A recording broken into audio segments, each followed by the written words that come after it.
आता बघणार आहोत मुंबई आणि उपनगरातल्या प्रमुख 9 घडामोडी। घाटकोपर होर्डिंग दुर्घटनेत भावेश भिंडेच्या जामीन याचिकेवर भूमिका स्पष्ट करा, उच्च न्यायालयाचे पोलिसांना आदेश। भिंडेकडून याचिकेत बेकायदेशीर अटकेचा मुद्दा उपस्थित करण्यात आला। कल्याण मार्गावर सकाळी 6 ते 10 वाजेपर्यंत अवजड वाहनांना बंदी होणार, चाकरमानी विद्यार्थ्यांना वाहतूक कोंडीपासून दिलासा मिळणार।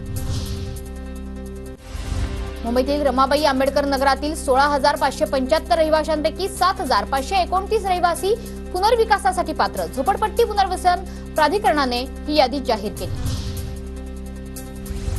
मुंबईतील गणपती मंडळांना मालमत्ता करमाफी द्या, गणेशोत्सव समन्वय समितीची मागणी। मुंबईच्या वांद्र्यातील क्रिकेट अकादमीचा भूखंड अजिंक्य रहाणेला द्या, आशिष शेलारांचे म्हाडाच्या मुंबई मंडळाला पत्र। सुनील गावस्करांनी राखीव भूखंडावर अकादमी उभारण्यास असमर्थता दर्शवली आहे।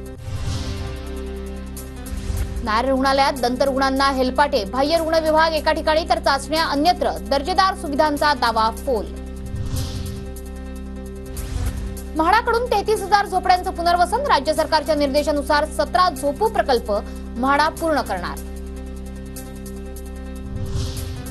सिडकोच्या यशस्वी अर्जदारांची यादी संकेतस्थळावर, सिडकोच्या 3,322 सदनिकांसाठी केवळ 5,000 अर्ज, सिडकोचं धोरण फसल्याची चर्चा।